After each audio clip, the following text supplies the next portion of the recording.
हाँ जी बेटे, अपने बेटे लास्ट क्लास के अंदर चैप्टर मिनरल न्यूट्रिशन के अंदर macro nutrients and micro nutrients किया सी, ठीक है। अपनी फ्लो चार्ट्स जिन्होंने नहीं बनाए वो बना लियो, नेक्स्ट क्लास के अंदर मैं चेक करूँगी। आज थोड़ा टेस्ट सीगा इस करके मैं थोड़ा कुछ नहीं कह रही। तो बेटे नेक्स्ट अपने को है soil as reservoir of elements. Soil as reservoir बिल्कुल इजी आर्टिकल है। सॉइल एज रिजर्वायर का मतलब कि वर्ड तो क्लियर है कि सॉइल के अंदर सारे मिनरल्स का थोड़ा थोड़ा अमाउंट है जिहड़ा वो प्रेजेंट है, ठीक है। या आप ये कह सकते हैं कि सॉइल के अंदर सारे मिनरल्स प्रेजेंट है जिन्होंने प्लांट अपनी बॉडी के अंदर ट्रांसलोकेट करता है। तो that is the soil as reservoir. ये अंदर कुछ भी नहीं है, जस्ट थोड़े रीड आउट करने वाला ही आर्टिकल है कि सॉइल है जिहड़ा वो प्लांट को एनकरेज प्रोवाइड करता है, क्योंकि सॉइल के अंदर जिहड़े मिनरल्स ने वो प्रेजेंट होंगे ने, ते सॉइल के अंदर माइक्रोब्स ने जिहड़े वो भी बहुत सारे न्यूट्रिएंट्स सॉइल को दिंदे हैं। सॉइल के अंदर विदरिंग ऑफ रॉक्स तो भी मिनरल्स ने जिहड़े वो ऐड ऑन होंगे हैं। इस तो बाद जो अपना मेन आर्टिकल है बेटे दैट इज नाइट्रोजन न्यूट्रिशन और metabolism of nitrogen.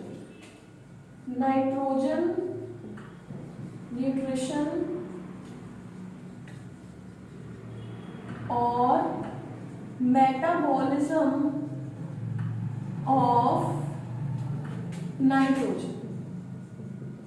Nitrogen nutrition क्यों पढ़ाया जाता है बेटे? फर्स्ट ऑफ ऑल आप ये समझते हैं, देखो प्लांट्स को भी अपनी एक्टिविटीज करने लई एंजाइम्स चाहिए। All enzymes are protein in nature. Proteins कादे बने हुए हैं? अमाइनो एसिड्स दे। अमाइनो एसिड्स दे फार्मूला के अंदर NH है जिहड़ा नाइट्रोजन है जिहड़ा वो प्रेजेंट होता है। तो अमाइनो एसिड की फॉर्मेशन लई आपां नूं की रिक्वायर्ड है? नाइट्रोजन रिक्वायर्ड है। तो इसका मतलब प्लांट है जिहड़ा उन्होंने धरती चों नाइट्रोजन चाहिए होगी। तो that is the nitrogen nutrition. The plant नूं अपनी बेसिक एक्टिविटीज परफॉर्म करने लई एंजाइम्स की रिक्वायरमेंट है and enzymes are made up of amino acids, क्योंकि एंजाइम्स ने जिहड़े वो प्रोटीनेशियस इन नेचर है। क्लियर है बेटे? And moreover nitrogen human को भी तो रिक्वायर्ड है ना, तो वह आपां नूं फ्रूट्स एंड वेजिटेबल्स तो आपां नूं भी प्लांट की बॉडी तो ही मिलती है। क्लियर है बेटे?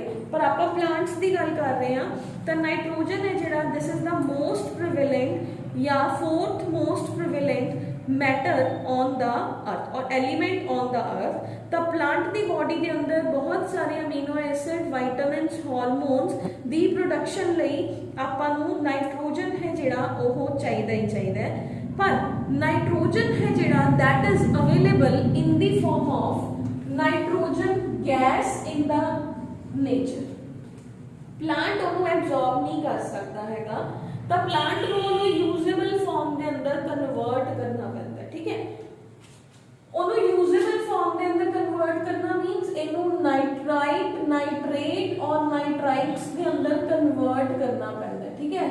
नाइट्रेट नाइट्राइट्स के अंदर कन्वर्ट, तो उस कन्वर्जन ओनू कन्वर्ट करके उस नाइट्रोजन को यूज करना यही आप इस पूरे आर्टिकल के अंदर पढ़ा, ठीक है। तो nitrogen is the most prevalent, fourth most prevalent element on the earth and it is the most critical element, क्योंकि प्लांट्स नाइट्रोजन को डायरेक्टली गैशियस फॉर्म के अंदर एब्जॉर्ब नहीं कर सकता, तो उन्होंने अपनी एब्जॉर्बेबल फॉर्म के अंदर कन्वर्ट करने लई उन्होंने अपने पर्टिकुलर कंपाउंड के अंदर कन्वर्ट करना जरूरी होता है, ठीक है। तो हुण वो प्लांट उन्होंने किवें कन्वर्ट करते हैं आप ये देख रहे हैं। उस तो पहले अपने को है बेटे what is nitrogen cycle. Nitrogen cycle तुसी 9th क्लास के अंदर बेटे बहुत सारे साइकिल्स पढ़ के आए हो एनवायरनमेंट के अंदर, चैप्टर एनवायरनमेंट के अंदर कार्बन साइकिल, नाइट्रोजन साइकिल पढ़ के आए हो ना, ऑक्सीजन साइकिल।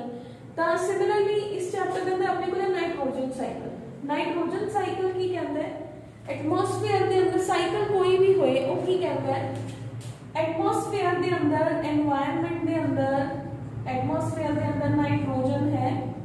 ये नाइट्रोजन को आप दो तरीके के नाल आप फिक्स कर सकते हैं, by the help of physical activities, physical agents, और by the help of biological agents. ये आप हुणे दोनों मैथड्स डिस्कस करांगे। बस फिलहाल इतना याद रखो कि नाइट्रोजन को फिक्स कर लिया किसी भी मैथड नाल, मतलब उन्हें यूजेबल फॉर्म के अंदर कन्वर्ट कर लिया। प्लांट ने इस नाइट्रोजन को यूटिलाइज किया, प्लांट तो ह्यूमन ने यूज की।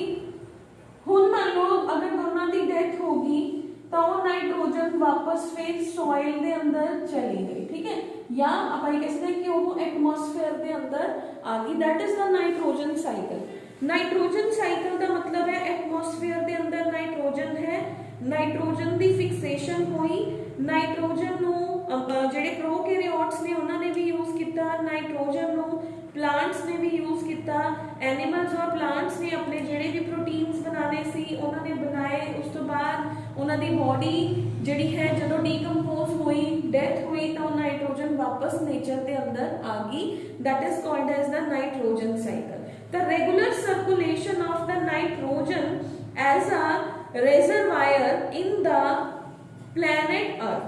द साइक्लिंग पूल जिहदे अंदर नाइट्रोजन है जिहड़ी प्लांट ने पहला अपनी जिहड़ी भी फॉर्म के अंदर उन्होंने एब्जॉर्ब कर सकता सी, पहला तो नाइट्रोजन उस फॉर्म के अंदर कन्वर्ट हुई, प्लांट्स ने एनिमल्स ने यूज की, फिर वापस वो नेचर के अंदर ही आ गई। That is known as the nitrogen cycle. Clear है बेटे, इंपॉर्टेंट है, पेपर के अंदर आ जाता है what do you mean by the nitrogen cycle और एक्सप्लेन द नाइट्रोजन साइकिल। मैं बहुत ईजी वेज बनाया, तुसी नहीं बनाना है थोड़ी बुक्स के अंदर जिस फॉर्म के अंदर नाइट्रोजन साइकिल दिता हुआ है उमें ही बनाना है। क्लियर है बेटे, तो अपने को है नाइट्रोजन फिक्सेशन हुंदा की है।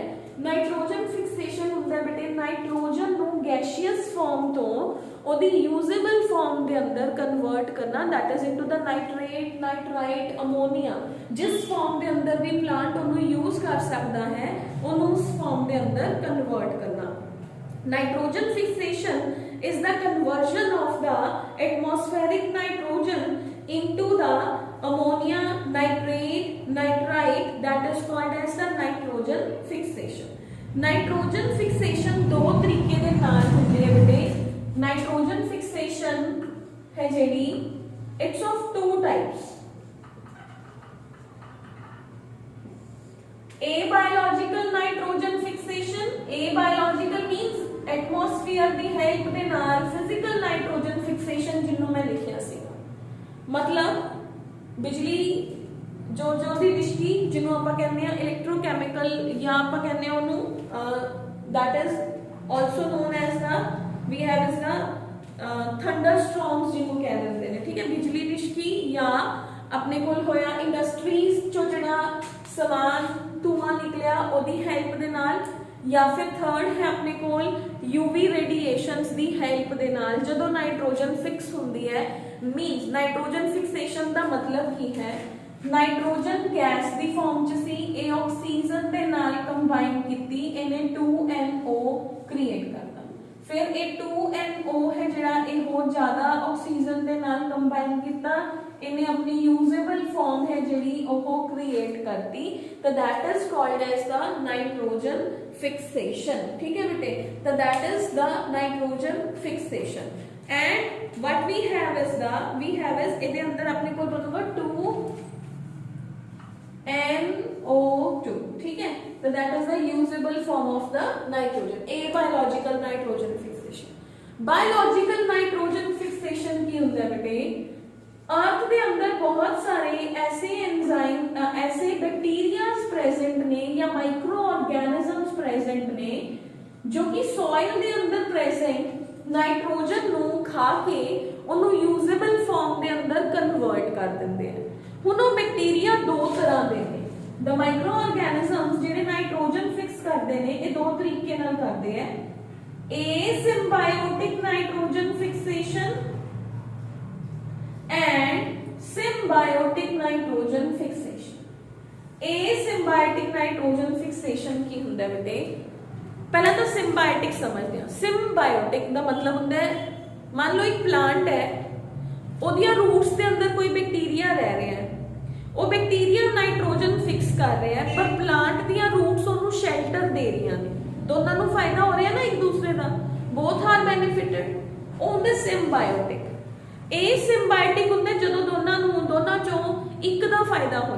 मतलब या तो प्लांट का फायदा होगा या बैक्टीरिया का फायदा होगा। That is called as asymbiotic nitrogen fixation, कि बैक्टीरिया नाइट्रोजन फिक्स कर रहे हैं, इंटर्न ਉਹਨੂੰ प्लांट कुछ दे रहे हैं या नहीं दे रहे हैं। क्लियर? तो what we have is the natural abiological nitrogen fixation, nitrogen from the atmosphere that combines with the oxygen in the presence of ozone, in the presence of electrical discharges, ਤਾਂ nitrogen ਆਕਸਾਈਡਸ ਨੇ ਜਿਹੜੇ ਉਹ produce ਹੁੰਦੇ ਆ।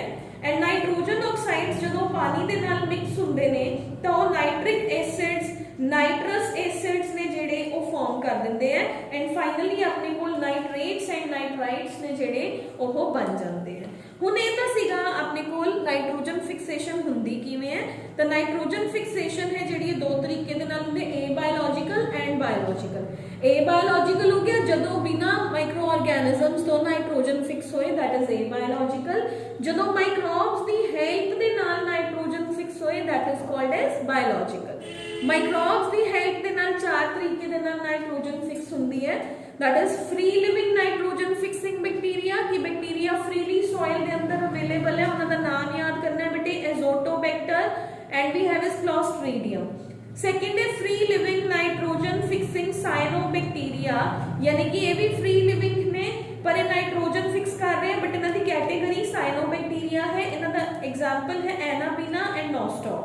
Symbiotic nitrogen fixing cyanobacteria, जो plant दे नाल relation बना के रहंदे हैं, उन्हां दी एग्जांपल है anabaena. Symbiotic nitrogen fixing bacteria, cyanobacteria and bacteria. First anabaena was the cyanobacteria and bacteria the example है राइजोबियम। ठीक है, हुण अपने कोल है बेटे यह नाइट्रोजन फिक्सेशन करदे किवें ने। ਤਾਂ बैक्टीरिया है जिहड़ा वो फ्रीली सॉइल के अंदर अवेलेबल है।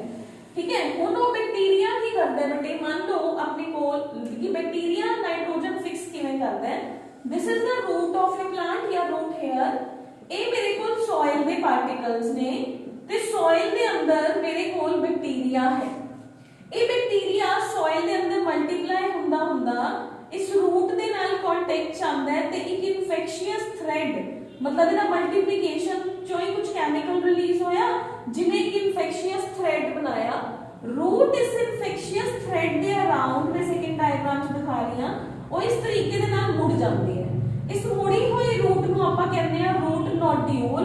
ਇਸ ਨੋਡਿਊਲ ਦੇ ਅੰਦਰ ਹੁਣ ਆਪਣੇ ਕੋਲ ਕੀ ਹੈ, ਨਾਈਟ੍ਰੋਜਨ ਫਿਕਸੇਸ਼ਨ है ਜਿਹੜੀ ਉਹ ਹੁੰਦੀ ਹੈ। क्लियर है बेटे? ਤਾਂ प्रोसीजर की आ गया, राइजोबियम है ਜਿਹੜਾ that is free living nitrogen fixing bacteria। ਤਾਂ नाइट्रोजन फिक्सिंग बैक्टीरिया ਇਹ ਕਰਦਾ ਕੰਮ ਕਿਵੇਂ ਕਰਦਾ ਹੈ, ਤਾਂ ਇਹ ਸਭ ਤੋਂ ਪਹਿਲੇ बैक्टीरिया है ਜਿਹੜਾ ਇਹ रूट hairs ਦੇ ਕੋਲ ਇਕੱਠਾ ਹੋਣਾ ਸ਼ੁਰੂ ਹੋ ਜਾਂਦਾ ਹੈ। ਇਹ ਇੱਕ ਕੈਮੀਕਲ ਜਿਹਨੂੰ ਕਹਿੰਦੇ ਆ NOD factors that releases the chemicals inside the roots, ਜਿਹਨੂੰ ਕਹਿੰਦੇ ਆ ਇੱਕ ਇਨਫੈਕਸ਼ੀਅਸ ਥ੍ਰੈਡ ਬਣ ਗਿਆ। ਉਹ ਥ੍ਰੈਡ ਜਦੋਂ ਅੰਦਰ ਜਾਂਦਾ ਹੈ ਤਾਂ ਪਲਾਂਟ ਦੀ ਬੋਡੀ ਦੇ ਅੰਦਰ ਨੋਡਿਊਲ ਫਾਰਮੇਸ਼ਨ ਦੇ ਟਾਈਮ ਤੇ ਆਕਸਿਨ ਨਾਮ ਦਾ ਕੈਮੀਕਲ ਜਾਂ ਹਾਰਮੋਨ ਹੈ ਜਿਹੜਾ ਉਹ ਰਿਲੀਜ਼ ਹੋਣਾ ਸ਼ੁਰੂ ਹੋ ਜਾਂਦਾ ਹੈ।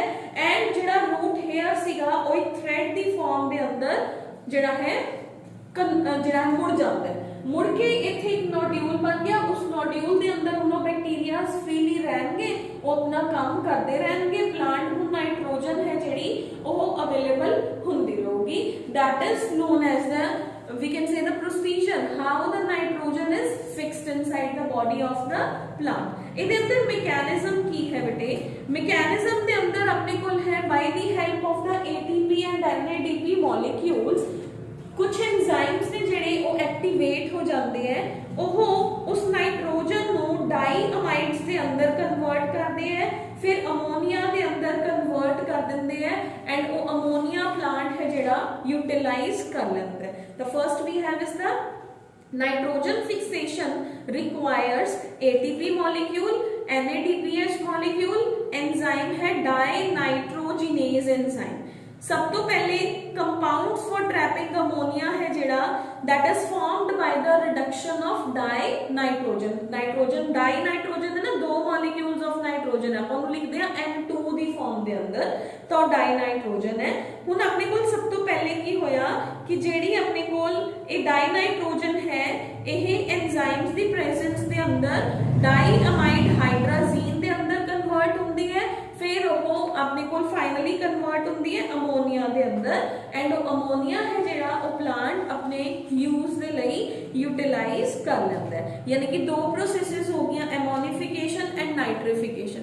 एमोनिफिकेशन है process of formation of ammonia from the nitrogen, that is called as the ammonification.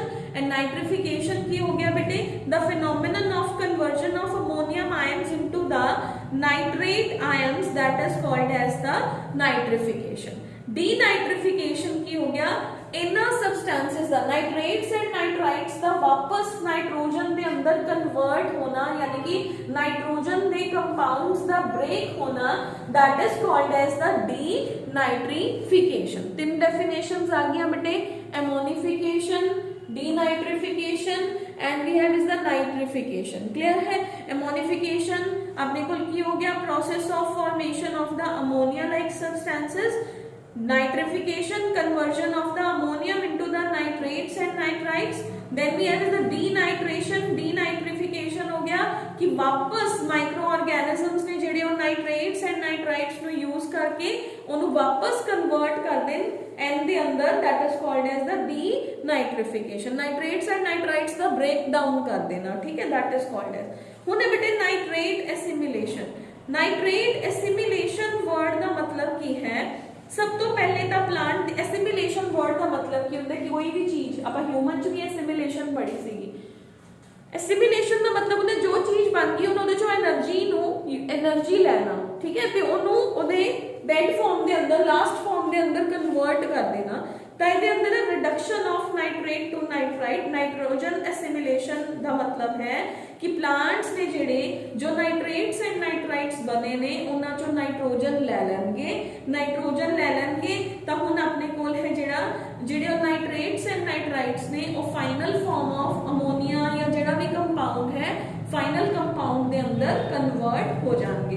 Reduction of nitrate to nitrite. तब प्लांट की बॉडी के अंदर नाइट्रेट रिडक्टेज नाम का एंजाइम है जो नाइट्रेट नू ओदी रिड्यूस्ड फॉर्म नाइट्राइट के अंदर कन्वर्ट करता है। फिर जो नाइट्राइट है वो नाइट्राइट रिडक्टेज एंजाइम की प्रेजेंस के अंदर अमोनिया के अंदर कन्वर्ट हो जाता है। क्लियर है बेटे?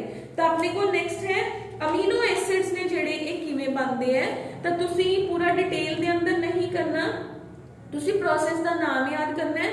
रिएक्शन लर्न हो जाए तो रिएक्शन लर्न कर लियो, नहीं तो सिर्फ कन्वर्जन करनी है, ठीक है। तो फर्स्ट स्टेप है रिडक्टिव एमिनेशन। रिडक्टिव एमिनेशन का मतलब है in the presence of dehydrogenase अपने को अल्फा कीटो ग्लूटारिक एसिड है जेड़ा वो ग्लूटामेट च कन्वर्ट होता है। ग्लूटामेट है जेड़ा वो अपने को एस्पार्टेट के अंदर कन्वर्ट होता है। यानी कि रिडक्टिव एमिनेशन का मतलब है अमाइनो दी प्रेजेंस के अंदर किसी चीज का ब्रेक डाउन होना। फिर उसके बाद है कैटालिटिक एमाइडेशन। कैटालिटिक एमिडेशन का मतलब है किसी पर्टिकुलर एंजाइम दी प्रेजेंस के अंदर अमोनिया है जेड़ा वो कंबाइन करता है with catalytic amount of the glutamate in the presence of ATP, ठीक है, and it produces the amides. Clear है? नेक्स्ट है ट्रांसअमाइनेज, एक अमाइनो एसिड का दूसरे के अंदर कन्वर्ट होना। क्लियर है? रिएक्शन समझ लियो बेटे, रिएक्शंस के अंदर की हो रहा है, जस्ट रिएक्शन लर्न करना है। रिडक्टिव एमिनेशन का मतलब है कोई सब्सटेंस है वो अपनी हायर फॉर्म तो लोअर के अंदर रिड्यूस हो गया। कैटालिटिक का मतलब है उसका ब्रेक डाउन हो गया। ट्रांसअमाइनेज ट्रांसएमिनेशन का मतलब है एक कंपाउंड का एक फॉर्म चो उससे ही वर्गी दूसरी फॉर्म के अंदर कन्वर्ट होना। क्लियर है बेटे? तो अगर अमाइनो एसिड्स बन गए फिर फाइनली अपने कोल अमाइनो एसिड्स की जॉइनिंग के नाल प्रोटीन फॉर्मेशन होता है, जो कि आप बायोमोलिक्यूल्स वाले चैप्टर के अंदर कर भी चुके हैं ना कि अमाइनो एसिड्स जुड़ते जाते हैं तो अपने कोल प्रोटीन्स ने जेडे वो बनते जाते हैं। हुण इत्थे अपने कोल इंपॉर्टेंट की सीगा जेड़ा मैं तुहानू इन्फेक्शियस थ्रेड समझाया है वो इंपॉर्टेंट है, तो कुछ डेफिनेशंस ने amination, nitrification, ammonification, nitrification, denitrification important है and one is the nitrogen cycle important है। That is important according to your final examination point of view. इस चैप्टर चो टोटल तुहानू 3 या 4 नंबर का काम आता है बेटे। एक नंबर का तो तुहानू आंदा है कि किहड़े न्यूट्रीएंट की डेफिशिएंसी दे नाल किहड़ी डिजीज प्लांट की बॉडी के अंदर हुंदी है, उहदे की सिम्पटम्स ने। 1 ਮਾਰਕ ਦਾ ਕੁਐਸਚਨ ਆ ਗਿਆ। ਜਾਂ ਤੁਹਾਨੂੰ ਨਿਊਟ੍ਰੀਐਂਟ ਦੇ ਦਿੰਦੇ ਆ ਕਿ ਆਇਰਨ ਦੇਤਾ, ਆਇਰਨ ਮੈਕਰੋਮੋਲੀਕਿਊਲ ਹੈ ਜਾਂ ਮਾਈਕਰੋਮੋਲੀਕਿਊਲ ਹੈ, ਆਇਰਨ ਦੀ ਡੈਫੀਸ਼ੀਐਂਸੀ ਦੇ ਨਾਲ ਕਿਹੜੀ ਡਿਜ਼ੀਜ਼ ਪਲਾਂਟ ਦੀ ਬੋਡੀ ਦੇ ਅੰਦਰ ਹੋ ਜਾਂਦੀ ਹੈ, ਠੀਕ ਹੈ। ਜਾਂ ਤੁਹਾਨੂੰ 4 ਨੇਮ ਦੇਤੇ ਕਿ ਇਹਨਾਂ ਚਾਰਾਂ ਚੋਂ ਦੱਸੋ ਕਿ ਕਿਹੜਾ ਮੈਕਰੋਮੋਲੀਕਿਊਲ ਹੈ ਜਾਂ ਕਿਹੜਾ ਮਾਈਕਰੋਮੋਲੀਕਿਊਲ ਹੈ। ਕਲੀਅਰ। ਉਸ ਤੋਂ ਬਾਅਦ ਤੁਹਾਨੂੰ ਨਾਈਟ੍ਰੋਜਨ ਸਾਈਕਲ ਵਾਲਾ ਆ ਗਿਆ। ਤਾਂ ਨਾਈਟ੍ਰੋਜਨ ਸਾਈਕਲ 4 ਡੈਫੀਨੇਸ਼ਨਸ ਨੇ, ਇਹ ਡੈਫੀਨੇਸ਼ਨਸ ਨੂੰ ਚੰਗੀ ਤਰ੍ਹਾਂ ਕਰਨਾ। That is the easy most part of the chapter. ये चैप्टर वैसे ही ईजी है, अपना ये चैप्टर कंप्लीट हो गया बेटे, ठीक है। तो जो भी जिदे भी डाउट्स होए तुसी मैनू नेक्स्ट क्लास के अंदर या कल परसों जो भी तुहाडा जी होया तुसी मैनू पूछ सकते हो। क्लियर। हुण संडे नूं तुहाडा टेस्ट होगा circulatory system up to the working of the heart. Clear. Okay, Sunday there will be the test. इस चैप्टर के नोट्स बेटे मैं ਤੁਹਾਨੂੰ 2-3 ਚੈਪਟਰਸ ਦੇ ਜਿਵੇਂ ਪਹਿਲੇ ਨੋਟਸ ਦਿੱਤੇ ਸੀਗੇ ਮੈਂ ਕੰਪਾਈਲ ਕਰਕੇ ਦੇ ਦੂੰਗੀ, ਉਦੋਂ ਤੱਕ ਤੁਸੀਂ ਜੋ ਵੀ ਤੁਹਾਡੇ ਕੋਲ ਹੈਲਪਿੰਗ ਬੁੱਕਸ ਨੇ ਉਹਨਾਂ ਚੋਂ ਪੜ੍ਹ ਲਓ।